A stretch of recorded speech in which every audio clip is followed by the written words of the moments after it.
Welcome back to the Geelong Region Soccer Show podcast.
We've got a special interview today.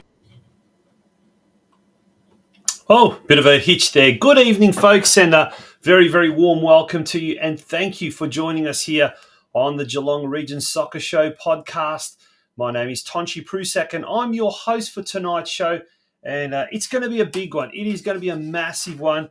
There was a sneak preview of what awaits. It is episode 5 for season 2025. Our 7th season, by the way, and in total, 155 episodes. Speaking of episodes, last week's episode was an absolute hit, and we thank you very, very much for those of you who did tune into last week's episode. Just on our Facebook page alone, the Geelong Region Soccer News Facebook page, we had a total of over 5,000 views in total of last week's episode and all the episode-related clips. And taking into account all of our other platforms, our channels, all together, it's something like 7,500 to 8,000 views of last week's episode. So thank you so much. While we're on the on all the messages of gratitude and appreciation, a big thank you to our sponsor, our major sponsor, the Gordon. Absolutely, without the Gordon as our major sponsor, we wouldn't be able to bring you season 7. And also a massive thank you to our business advertising sponsors, our main business advertising sponsors, Curva Coaching and Just Turfing Instant Turf. And also tonight's business advertising sponsor, Birregurra General Store. As I said at the top of the show, we've got a massive show lined up for you tonight. Exclusive, we're going to be catching up with Councillor Eddie Contell from the city of Greater Geelong. He's a big, big advocate of a football facility, a regional football facility here in Geelong. And we'll be talking to him in an extended feature interview about the regional football facility, but also a multi-sports hub in the Armstrong Creek precinct, which would accommodate football in the southern part of the region.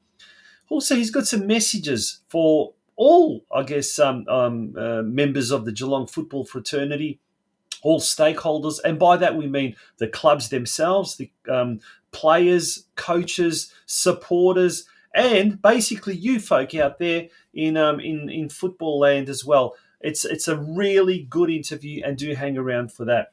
Also, tonight we're catching up with the head coach of the Geelong Galaxy senior women's team.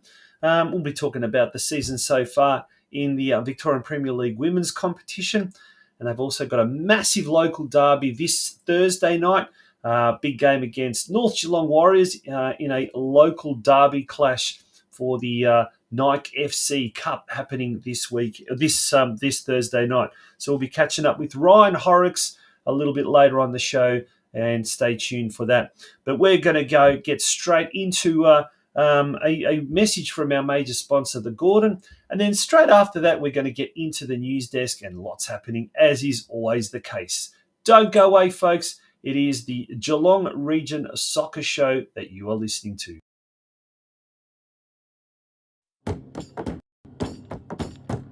Your future is in your hands.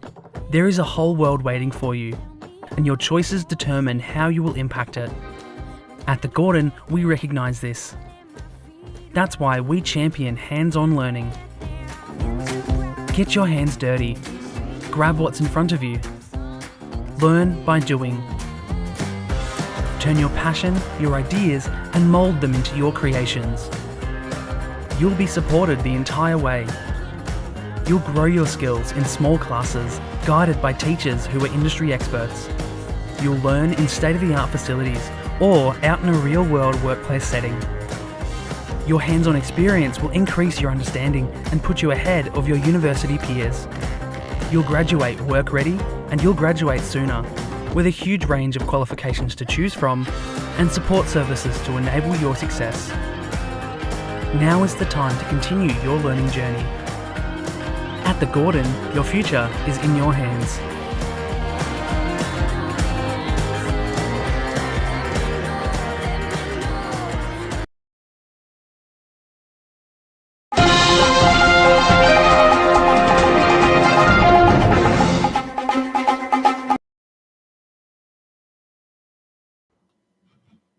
Welcome back to the Geelong Region Soccer Show, and let's get straight into the results this week from the Victorian Premier League Men's 2 Division and the Victorian Premier League Women's.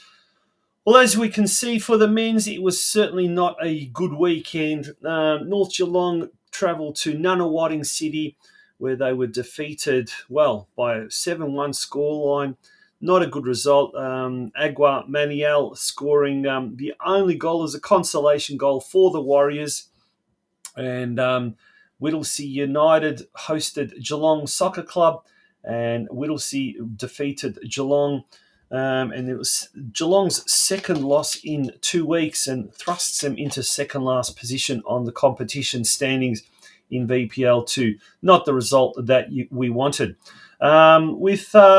Here we go. We've got, as far as the women's competition is concerned, it was round 5 and the Eltham Redbacks hosted Geelong Galaxy, strangely on a Saturday night, something that the Galaxy aren't used to. Under lights at Eltham North Reserve, Camilla Fresneta scoring for Galaxy. She's been in fine form this year. And in the end, it was a 1-1 draw against the Eltham Redbacks. We've got some highlights now.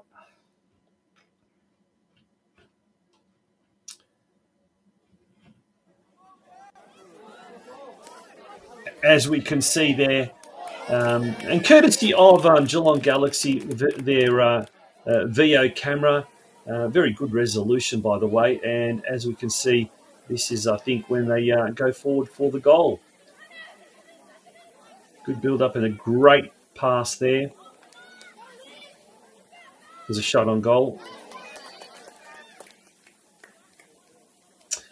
As I've mentioned earlier, we will be speaking to Galaxy's head coach, Ryan Horrocks, a little later on in the program to talk about the season so far in the VPLW competition.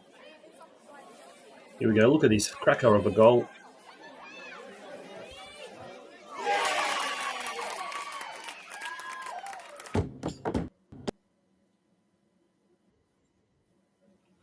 Fantastic goal, that one. And yes, 1-1 for Geelong Galaxy in the end. So this weekend, there will be no games being played as far as the league is concerned, but we'll talk about the cup action that will be happening a little bit later on. As for the State League men's competition, it was round 4 on the weekend. Ballarat City hosted Corio and came out 4-1 winners. Owen Shepherd scoring the only goal for Corio. It was a week that Corio would like to forget after being docked 6 points for allegedly fielding an ineligible player. And we will find, no doubt, there's going to be an appeal launched by the Hume Reserve outfit. And we haven't heard the last of that, that's for sure. Albion Rovers hosted and defeated Geelong Rangers in State League 2 competition. It was 3-0 in the end. And in State League 3, Surf Coast travelled to Sunbury United. What a fantastic result that was. 4-0. John Pikett scoring 3 goals and Brandon Trykovsky scoring 1 goal. And we've got a little bit of footage of that goal, that game. So This is once again courtesy of Surf Coast Football Club.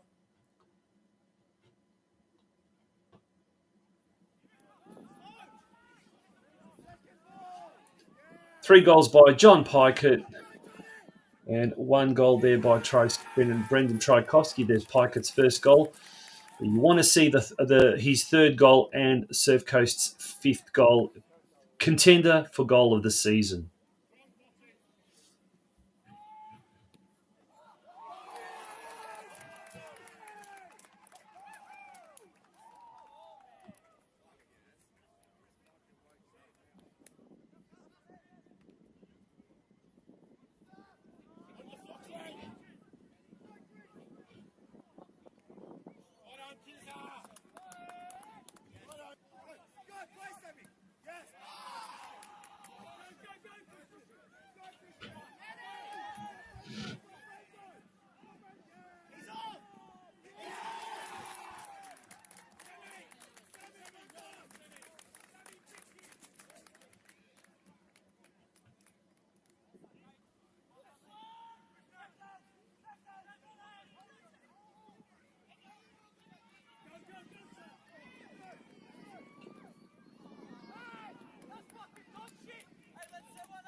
Fantastic result there. Now, we seem to be having some issues with our Facebook page, the Geelong Region Soccer News Facebook page. So if you are watching this on YouTube or on the Community Sports Media Services Facebook page or the Football Out West Show Facebook page, we're trying to rectify whatever the issue is, but just seems to be a bit of a problem at the moment. So hopefully we will have that, at least the replay up on our Facebook page, which is our main channel. And for whatever reason, we seem to be having some sort of an issue there, unfortunately. Okay, we're going to push along and we're going to look at some of the other results that we've got. And we've got Bell Park hosted Deakin Ducks on Friday night, and it was a resounding 4-1 win for Bell Park over the Ducks. Harris Vrbovac, Mio Marinovic, Aidan Limic, and Nathan Phillips scoring for Bell Park.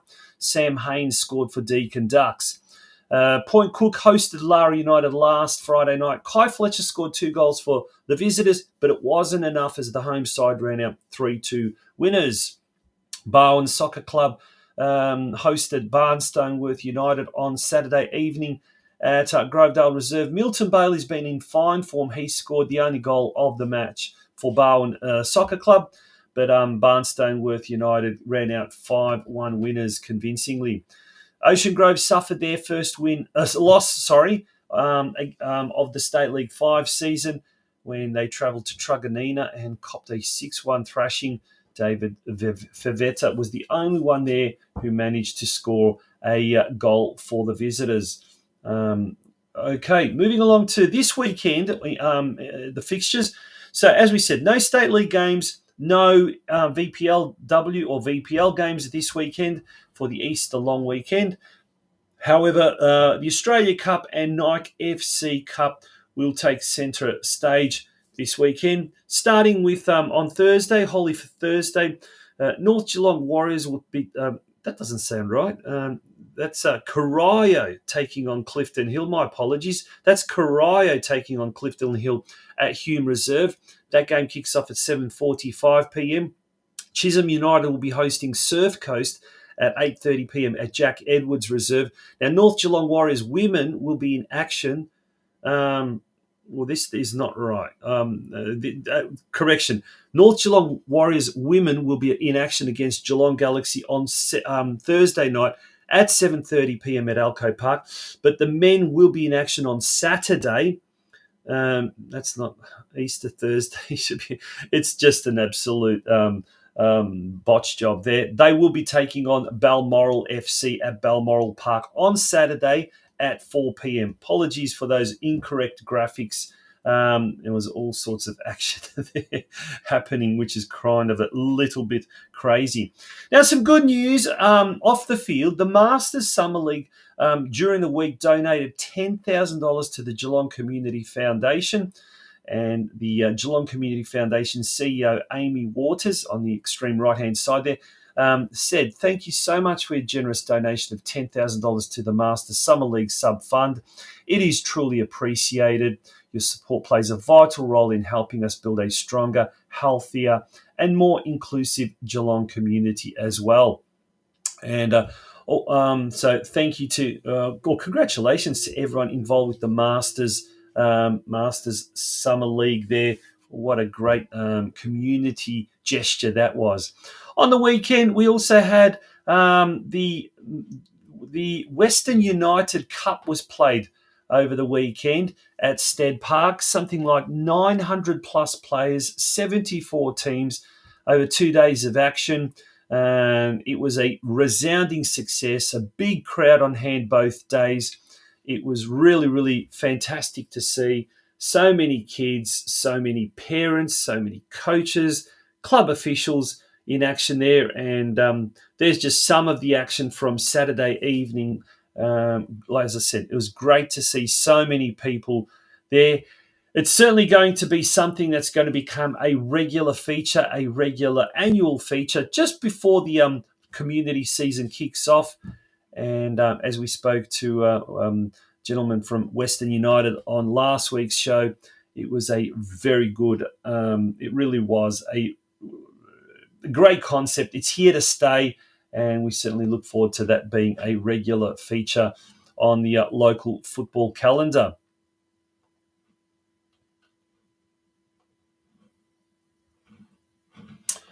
Okay, that is pretty much it for the news desk. We're going to take a short break. When we return, we will be speaking with our very, very first guest, with Councillor Eddie Contel from the City of Greater Geelong. It was a pre-recorded interview, and it has been broken up into two parts. Don't go away, folks. It is the Geelong Region Soccer Show that you are watching. And I'm standing out the front of the City of Greater Geelong offices, the new offices, the new office building in the heart of Geelong. Last week's show, we spoke to Rob Palmaciotti about the possibility of a regional soccer facility being created, I guess, being built in the next 5 years. And just a few weeks ago, on the back page of the Geelong Advertiser, there was a report that suggested that a soccer hub is vital, a regional hub is vital to the sport here in Geelong. Is it just a pipe dream, or is it a reality? We're going to go inside and we're going to talk to the chair of the Sport and Recreation Portfolio at the City of Greater Geelong, Councillor Eddie Contel, who is a big advocate of both the sport and also the push for a regional soccer facility in Geelong. Come and join me. Okay, we're here with Councillor Eddie Contel.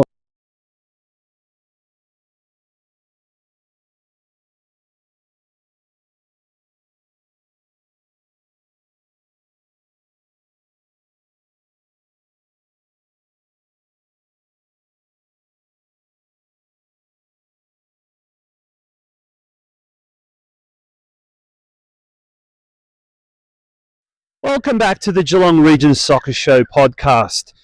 We've got a special interview today, and I'm standing out the front of the City of Greater Geelong offices, the new offices, the new office building in the heart of Geelong.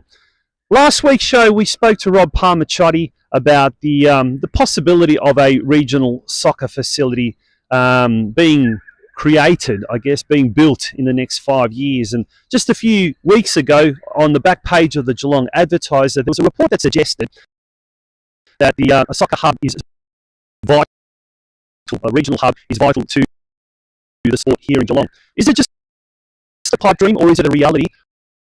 We're going to go inside and we're going to talk to the chair of the Sport and Recreation Portfolio at the City of Greater Geelong, Councillor Eddie Contel, who is a big advocate of both the sport and also the push for regional soccer facility in Geelong.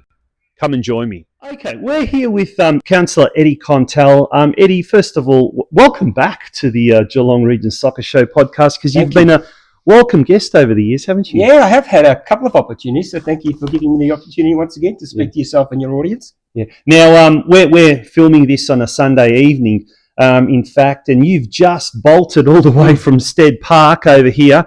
Hope it wasn't on a bike, was it? Or did you No, I did drive, actually. Yeah, you did drive. Yes. And you were at the inaugural Western United Cup that was held over the weekend. And look, I was there on Saturday night, and there's just kids everywhere, people everywhere.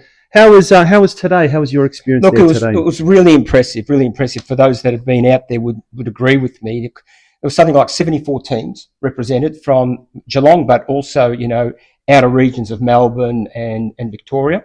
Some 900 players, I believe, were playing, both boys and girls, from under 11s to under 13s. And just an incredible showcase of grassroots soccer and football and what it can continue to do for not only our region, but what it's doing for the sport. So to Steve Horvath, to Western United, and also to the City of Greater Geelong, which helped collaborate and partnership with them, congratulations. It was a great event. Well, if anyone who had that opportunity to be out at Stead Park this weekend would have seen just the potential, the sheer potential of what a regional facility could have. Because let's face it, Geelong do a great job, but the pitches, the facilities wouldn't be even come close to what a regional facility ought to be able to provide. And one just has to go to Ballarat, to Bendigo, to Shepparton to see what they've got. But look, we spoke to Robert Palmer-Chotty, the Deputy Chair, last week. He believes, this is Palmer, within 5 years we should have one here in Geelong. Now, you're the Chair of the Sports and Recreation portfolio at City of Greater Geelong, and you're a big advocate of this. Let's talk about what the next 5 years potentially could hold for football in Geelong. Well, to Robert's point, we should have one yesterday. Absolutely, we're ripe for the opportunity. You guys know that even more than I do. Today is an example.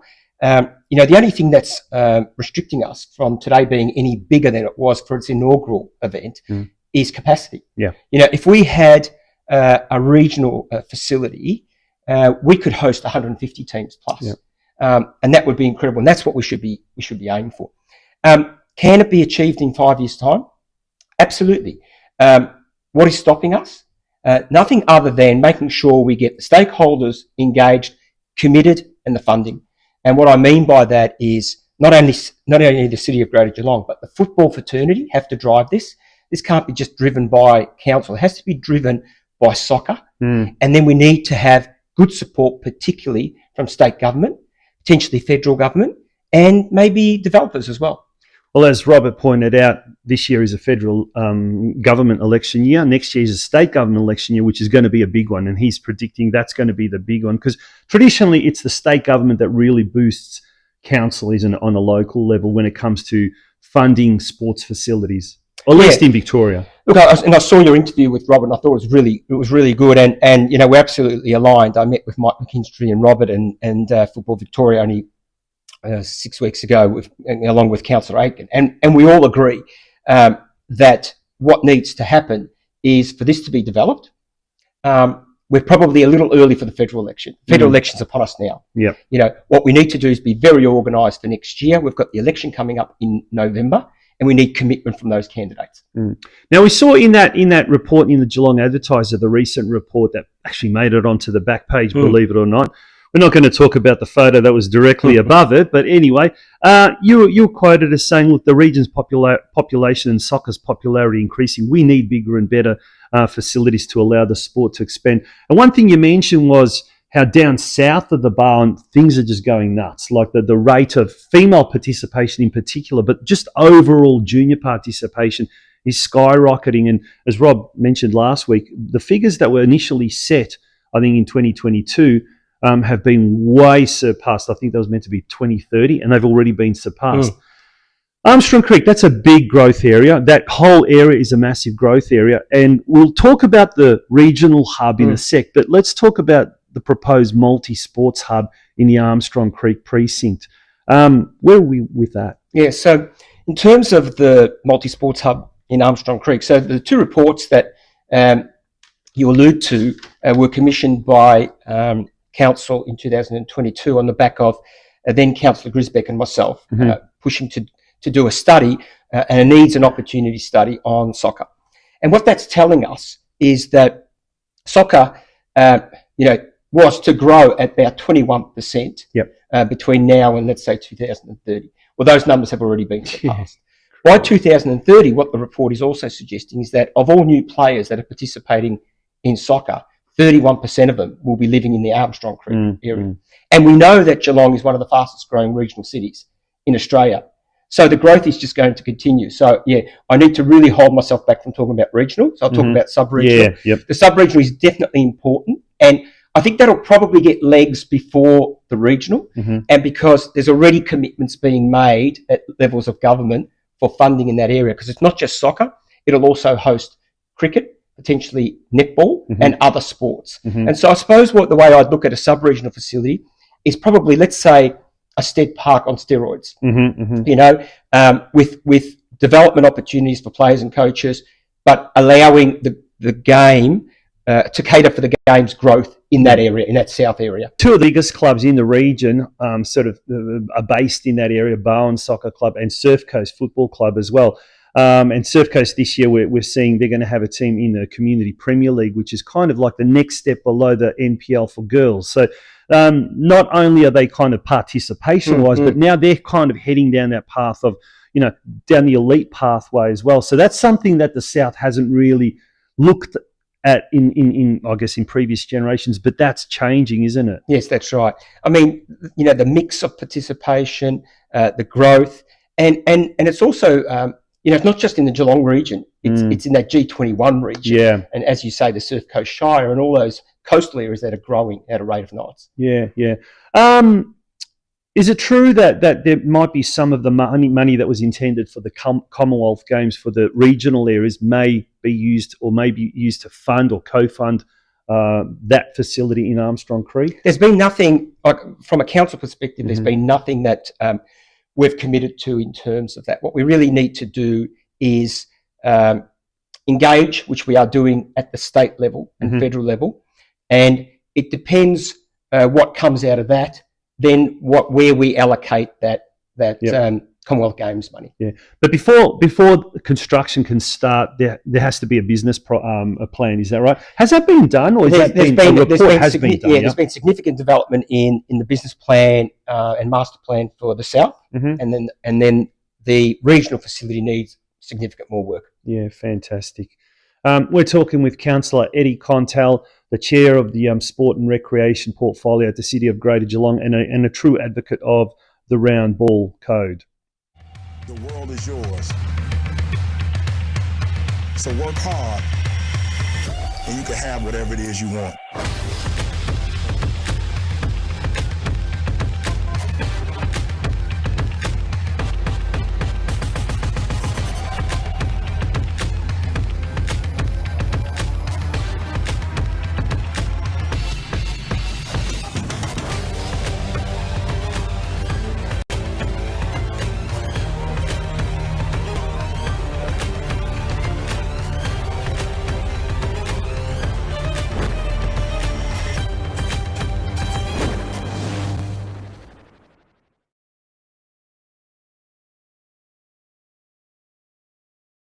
We're back for part two of this exclusive interview with Councillor Eddie Contell. And Eddie, once again, thank you for your time and coming on the Geelong Region Soccer Show podcast.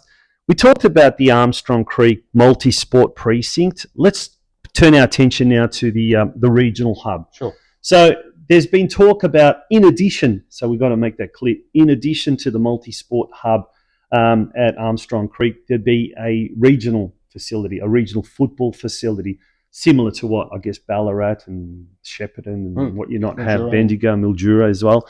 Where are we with that? Okay, so, the reason that there's been quite a bit of discussion about it in the last several weeks, I guess, is that we're really trying to, and I'm trying to, bring the advocacy to the community so that we get people to understand why it's so important. We spoke about the growth in Geelong over the next, 2 decades. We're at about 300,000 people today. By 2040, we'll be at 440,000 people, right? So we're growing at a rate of knots. We've got the Northwest Growth Zone, which we know it runs sort of from the Fines for Quarry all the way up to Lara. Mm-hmm. That's the next growth zone for Geelong over the next 20 years. That will house between 100 and 120,000 people, which is larger than Ballarat. So the need is there today. You can imagine what it's going to need to be in the future. So the north is the right spot for the regional facility, not to mention our connected routes. You know, we've got the Spirit of Tasmania. We've got links to Melbourne on the highway. Avalon Airport, of course. So it's in the right place, plus we've got the land to be able to do it. So where we are at there is the reports that we commissioned that we spoke about earlier on. They clearly state that we need a regional facility. And we all know why that is. Yeah, you're preaching to the converted. I guess we all know, we've been saying for ages, we need to have it. I guess one of the things that the football community in Geelong can't agree is to stay united, isn't it? And whether it's with regards to lobbying, whether it's regards to pushing various tiers of government, we just can't seem to do it as a united front. And that's something that you're very big on, that we need to get better at doing, isn't it? Yeah. Look, I think the culture and the relationship between clubs has improved a lot over the last decade. So I think we're getting better, but we're such a strong voice. We could be so much louder than hockey. We could be so much louder than football. We could be so much louder than basketball, notwithstanding that I support all those sports. They all need their regional facilities. But as a soccer fraternity, there's so many of us. We could be very loud and united.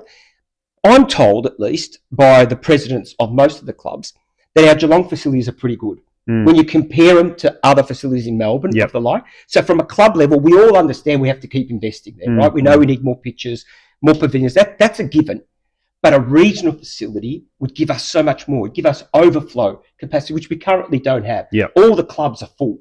There's no way for them to go to overflow. We know it's expensive, and there's little grounds, but they're continuing to move around. It'll give us the opportunity to develop coaches and players. But even things like we saw in the weekend, sorry to cut you off, like the Western United Cup, the country championships, that's always been a problem in the past. End of season, Geelong Region Football League finals as well. It's sometimes we find that you have to split it over 2-3 venues because you can't find one venue big enough, strong enough. And I guess Stead Park's probably our biggest, but at 4 fields, it dwarfs to what a regional facility would be like, isn't it? Correct. Steve Horvath told me today that one of the criteria to host the Western United Cup was that you needed to have 4 pitches and various other facilities. Stead Park did a great job today. In our first cup, we were 3 times larger than what Ballarat were in their first one. And they've just had their third one, and they had about 80 teams. We had 74. So, there's no problems in growing it. The demand is there. We just need the capacity. Yeah. And speaking of the capacity, as you said, various reports have already been commissioned and completed. What would this regional facility look like? Would it be sort of identical to what Ballarat has got, or would it be identical to what one of the other ones have, or would it be something remotely, not remotely, but something uniquely different that would kind of capture whatever location it eventually would be in, like train tracks, main highway, that sort of stuff? Correct. I mean, I'm not one to say what it will look like. I mean, of course, it'll have some similarities. We've got the core product that it needs to have, which needs to have 6 to 10 pitches, whatever that is. It needs to have a pavilion that can, seat 2,000 to 5,000 people. It needs to have the correct lighting. It needs to have the right spaces for coaching and office space and all those kinds of things. But I think we have got the opportunity to do something a little unique, and in line with our region, the coastline, our region around the Yuyangs, all those kinds of things. I think there's a lot of things that we could feed off, and getting feedback, which I think you and I have spoken about offside, is from the local soccer clubs, from the soccer fraternity, from other stakeholders, to make sure that we do develop something really unique. Yeah. Now, call me a bit of a cynic. In the past, we've seen G21 reports, we've seen soccer strategies, football strategies in the newer age. We've seen reports commissioned by Football Victoria, by the clubs themselves, by the City of Greater Geelong. Seems to me we're kind of getting a lot of these reports and a lot of these, and everyone agrees we need to have it. But what's the next step? Like, obviously, we talked about a business plan for the Armstrong Creek precinct and all of that. That's probably the first thing that has to be done. So has that step, or are we close to that step? And then once that's done, are we only able to proceed if we've got the backing of the state government or the federal government or property developers? What's the process from here until completion? It really now for the regional facility is a solid business case and master plan so that we know what we want, what it's going to deliver in terms of facilities and what it's going to cost. So to do that, people will probably be in shock and awe, but that's going to probably cost us about $700,000 to get that done, right? So that's the next step. And making sure that we've got council on board and enthusiastic to push that forward, which we have.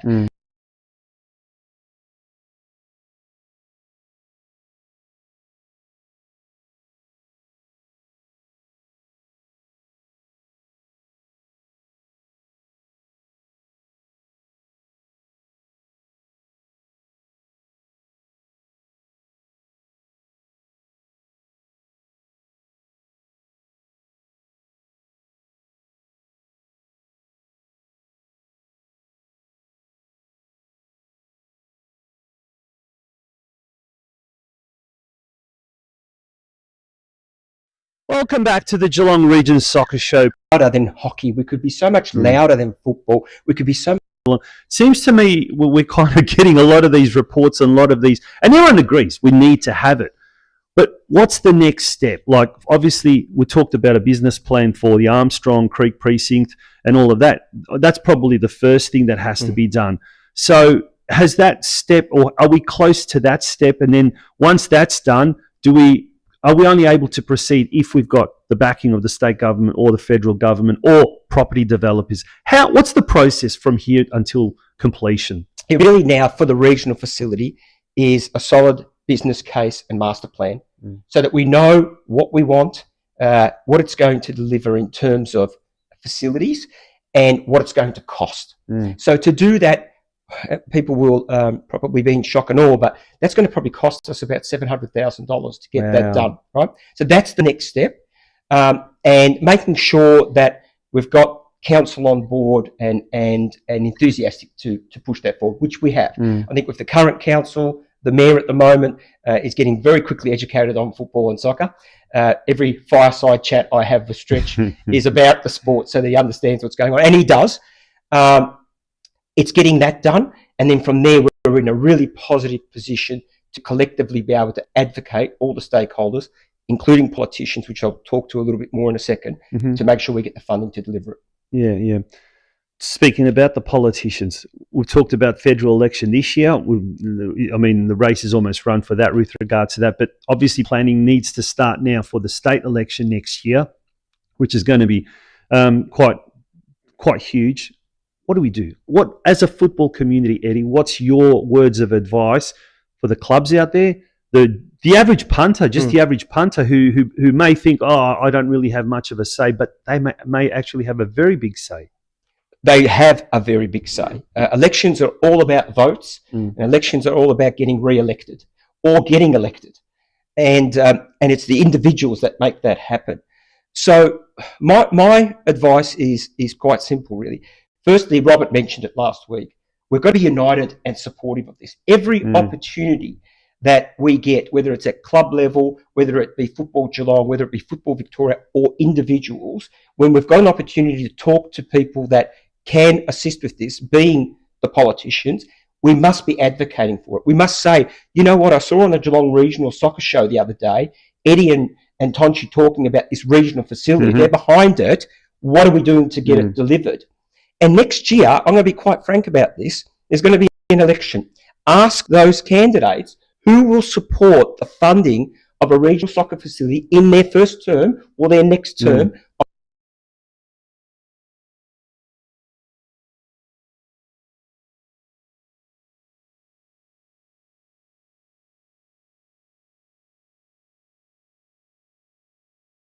The election, because there's a lot of passionate football supporters and indeed sports supporters up in the north. Basketball, for example, is another one, and I know that that if we now start to deviate a little bit, my daughter plays basketball and she actually plays for the Lara Giants, and that's a club that is hemorrhaging at the moment, and they're looking for assistance with regards to a basketball stadium. But we know that in the northern suburbs there's 7, 8 clubs, and they're all hemorrhaging. They just can't grow. They want to grow, but they just can't. So a lot of people might be saying, oh, you know what, we've got our lights, or we've got our facilities for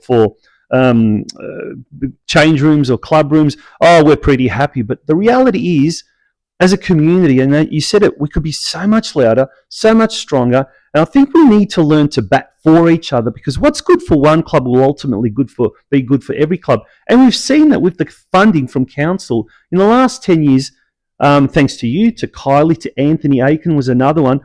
I don't think there's a club in the northern suburbs that hasn't received significant amounts of funding for capital infrastructure. No, that's true. That's it in a nutshell. Baseball's done. They've got great facilities. Cardinia Park, excellent. We should be really proud of what we got there. Stead Park is going to happen for hockey. Netball and basketball, I am just about positive, notwithstanding the need, that it's going to happen. It's getting a lot of conversation at the moment, and there's a lot of funding that I think will be coming. Soccer's next. Has to be next. Yeah. Has to be, but we have to be united in our push for it. Yeah.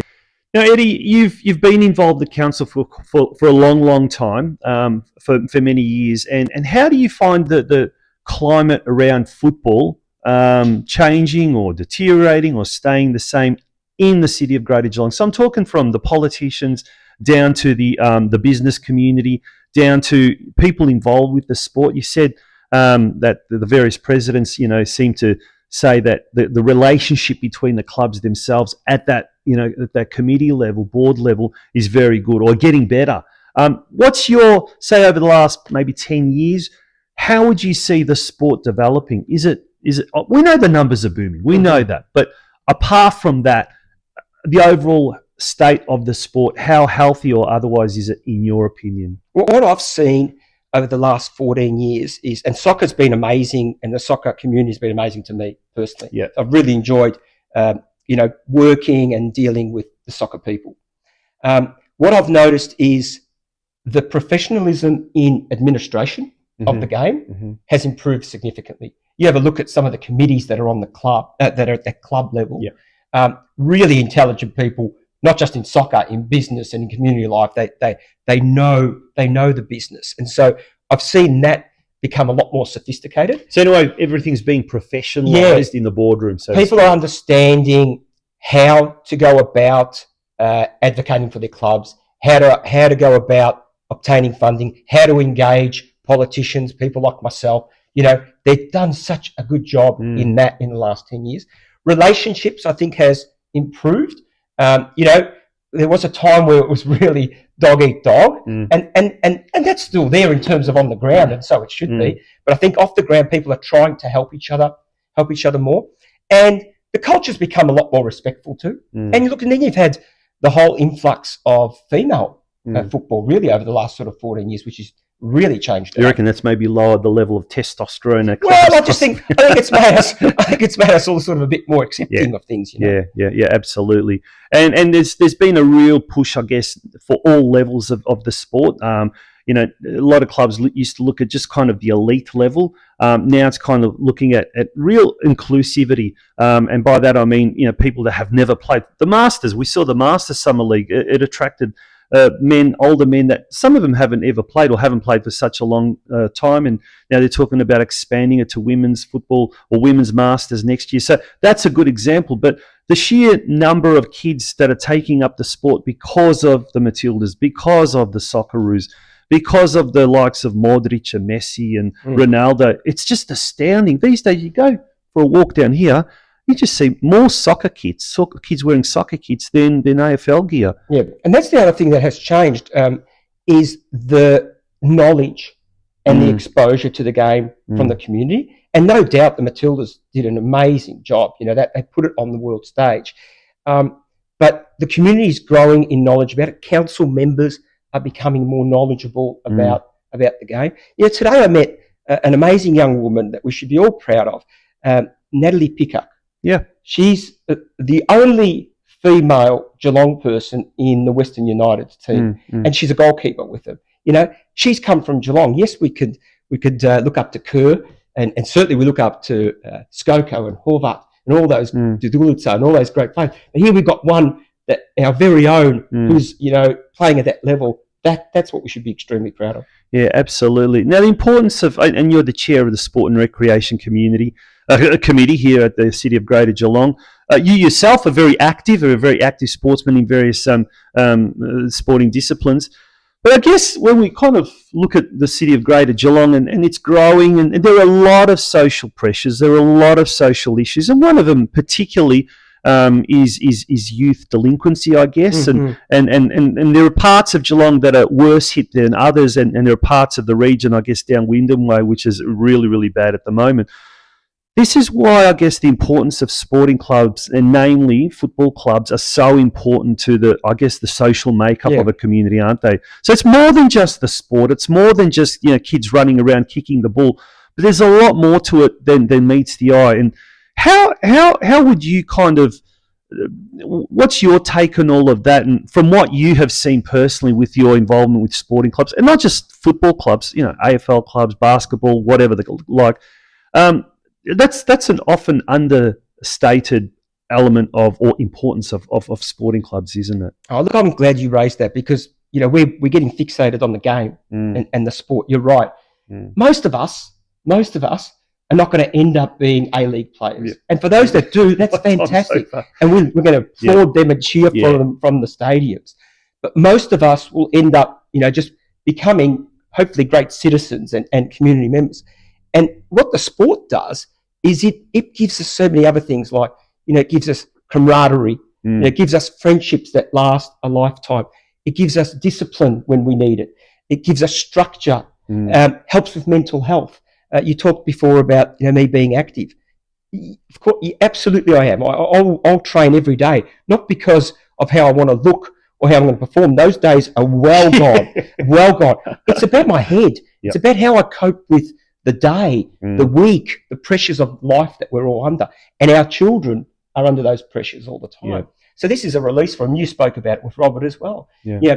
The sport, yes, we're gonna develop some amazing athletes, but what we're really just trying to do is develop really good people. Yeah. A conversation that I had recently with Joe Ormino, CEO of the Gordon, and he was saying about his own son who's doing year 12 at the moment, but he's still going to play football because it's a good release from all the study and the pressures. And sometimes we think the kids aren't resilient enough these days, but, you know, being part of a sporting club, namely a football club, really does make you resilient. So there is a lot more to it, folks, than just being a sport and supporting a sport. Mate, I've really enjoyed this chat with you. Like I said, you've been a welcome and a regular guest on the show in seasons gone by. So we certainly look forward to our next catch up. But in the meantime, have you got a message for the Geelong football community out there? Look, I think I tried to articulate that is let's be really united. Let's be respectful, but let's be strong in our advocacy. You know, as I said, politicians want to be re-elected if they're candidates, and to do that, they need votes. But for us to vote for people, we need results too. And so let's ask for what we want in a respectful manner. Let's get a commitment from them. And then lastly, you know, I'm speaking to a broad audience here. We're talking about football and soccer, but every day we live our lives in Geelong. And my responsibility is I'm a counsellor. So if anyone needs anything, if anyone needs any help with anything, reach out to me at any time. My contact details are on the City of Greater Geelong website. And if I can help you with anything other than soccer as well, I'm more than happy to. Yeah. Mate, united, respectful, but strong. I love that slogan. And on that note, we're going to conclude this exclusive chat with Councillor Eddie Contell. Thank you, mate. Much appreciated. Thanks, Tonchi. Thank you. We're going to take a short break, folks, and when we return, we'll continue with tonight's episode of the Geelong Region Soccer Show podcast. Don't go away. Fantastic service, food and coffee, well-stocked produce and groceries at very reasonable prices. 5 stars for the coffee served, beautifully made latte, everything you need in this wonderful little shop. Staff are always friendly and helpful, an absolute treasure to the community. These are just some of the glowing comments of praise by both regular and first-time customers of the iconic Birregurra General Store. The De Kunte family, well known in Geelong football circles, has run the iconic Country General Store since 2020, and apart from providing top quality service, they, along with their extremely pleasant and friendly staff, make sure that everything you could possibly need is well stocked and always available. Located at 59 to 61 Main Street in Birregurra and open all 7 days a week, the Birregurra General Store is open from 6am each weekday and 7am on weekends. If in Birregurra, pop in and say hello to Steve and Angus. Welcome back to the Geelong Region Soccer Show, and we do apologise. We're having all sorts of technical issues tonight. We believe it's got something to do with the internet connectivity, and we're having issues with our Facebook page, but we are coming to you live on all of our other Facebook platforms, the Community Sports Media Services, Football Out West Show, my personal one as well. And we also are coming on our YouTube channel. So if you are tuning in through our YouTube channel, very, very special cheerio to you all, and thank you for joining us. Well, the technical issues keep on coming, so tonight we're going to do something a little bit different with our next guest. We've got Ryan Horrocks, who is the head coach of the Geelong Galaxy senior women's team, and he's coming to us via telephone. Ryan, good evening and welcome to the Geelong Region Soccer Show. How are you going? Thanks, Tonch. Yeah, not too bad. It's good to jump on in a different forum. I feel like I've done the online before. We've done the in-person. The big special one was the 100th episode a couple of years back, so we'll try over the phone. How about that? Yeah, I think so. Look, it's not a case of you've got a head for radio or anything like that.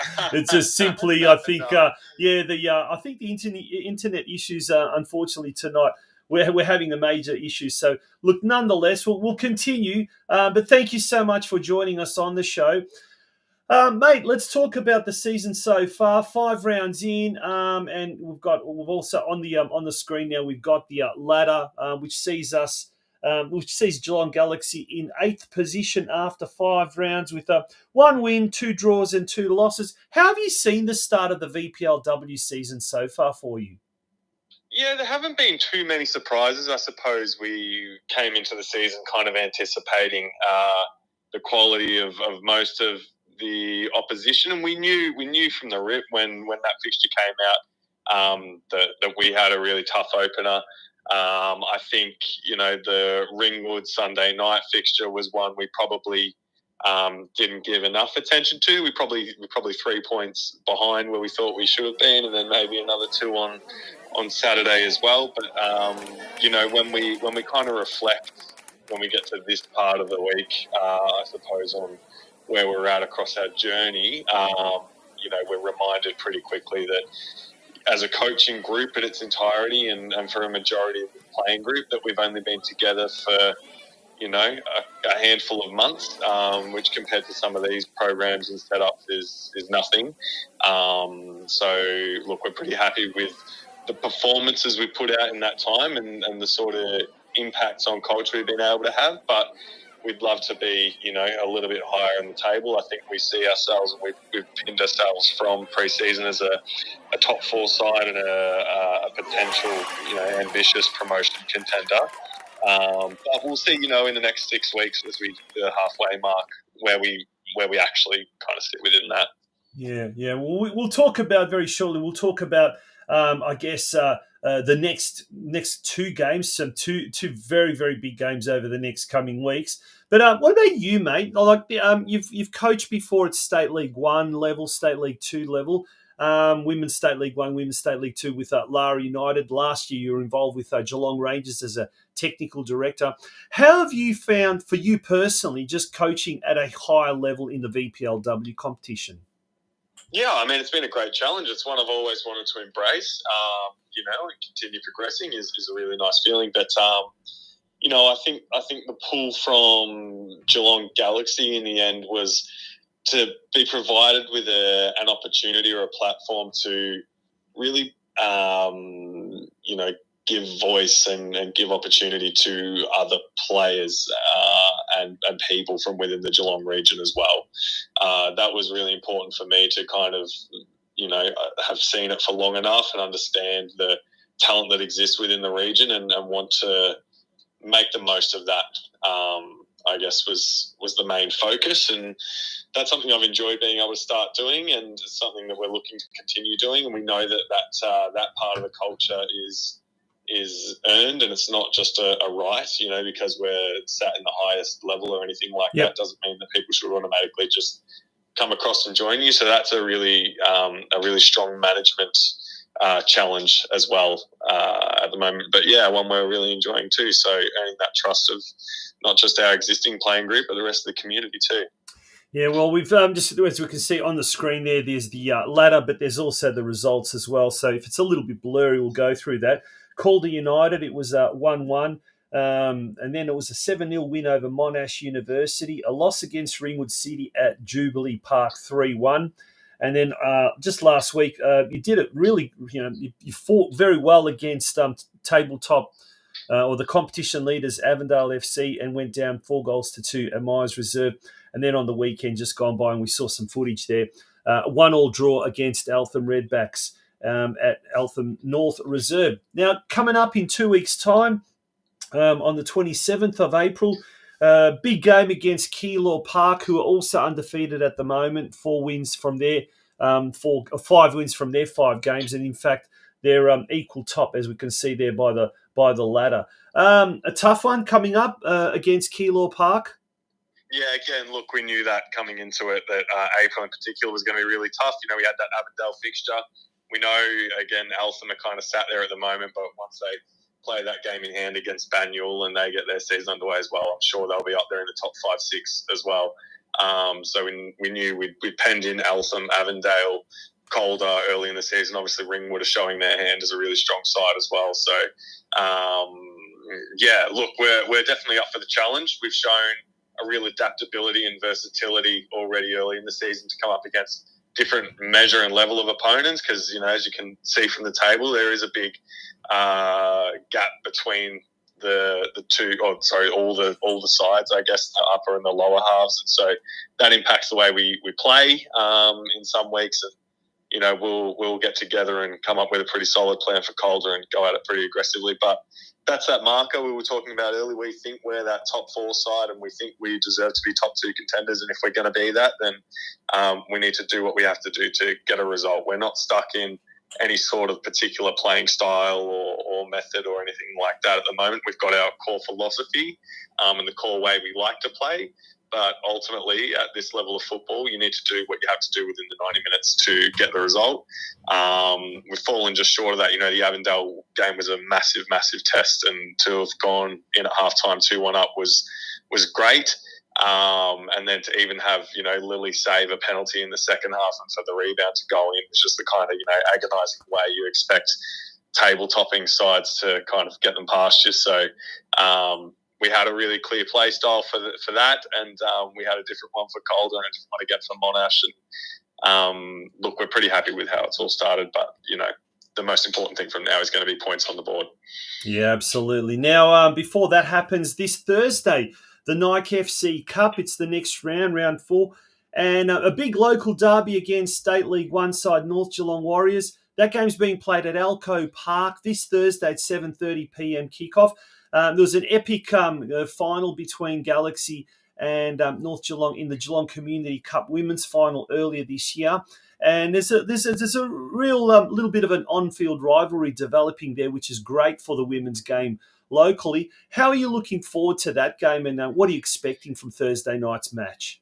Yeah, it's growing into a really healthy and respectful rivalry, I guess, with that real passion and still, deep desire to win, which is great. It's what you want to see from both sides. I think the Community Cup final was such a unique one, being, rained out with the thunderstorms and everything the first time, and then the replay and everything that came into it. And we had the lead, and North got the come from behind win, which is, a great story for them as a state league side. That was a big night. So everyone was really happy with that one. From their lens and from a neutral lens as well. And we've got a really unexpected opportunity, I guess, to try and get one back over them, which is going to be a great challenge. It'll be the first time I've ever coached in a local derby from a metro point of view, which is awesome, and getting it at a cup is even rarer as well. So it'll be a really special night. And we just want to continue to build those relationships with the community. And I think nights like Thursday night are going to be a great step to be able to do that. Well, we're hoping there's going to be a big crowd on hand. There's nothing else happening Holy Thursday night, so all roads lead to Alco Park, and it should be a fantastic derby clash. Game kicks off at 7:30 p.m. I'm sure the kitchen and the bar will be open. Free entry, of course. So we're asking all football followers, not just followers of the female game, but all football followers in Geelong to get yourself down to Alco Park and watch Geelong Galaxy take on North Geelong Warriors. Ryan, thank you so much for joining us under a little bit unusual circumstances, but I think we've pulled this one off, and thank you for coming on the show tonight. No, good on you, Tunchi. Thanks for having me, and look forward to the next one. Good on you. That was Ryan Horrocks, and we thank you very much for being a part of the show tonight. And we'll continue with the rest of the show tonight. Just Turfing Instant Turf is a local, family-owned and operated company which guarantees top quality products and service.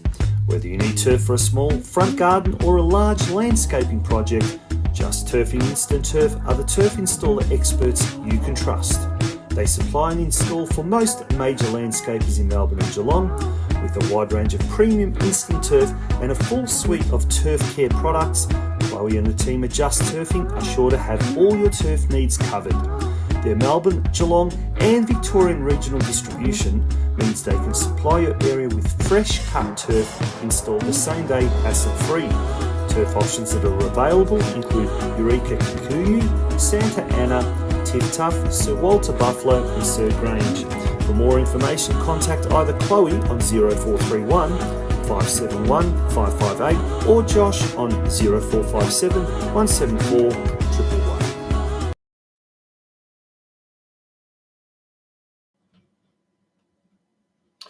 Welcome back to the Geelong Region Soccer Show, and we do apologise for all the little technical glitches and errors we've had on tonight's show. Hopefully that will be rectified, I guess, in time for next week's show. No, speaking of next week, we won't be around on Monday. We'll be taking a little bit of a break with the Easter Monday break, but we will be back in 2 weeks' time. But we will have the full interviews with Eddie Contel and Ryan Horrocks on our Facebook page, the replay of that, so that you will be able to just watch those two interviews on their own.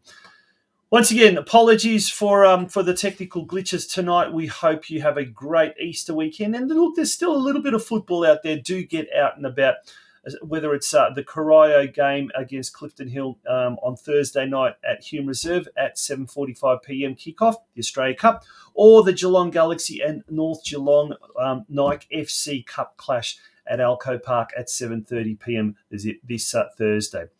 Until in 2 weeks' time, thank you for being a part of tonight's show. We really, really appreciate it. Good night and have a great, great Easter.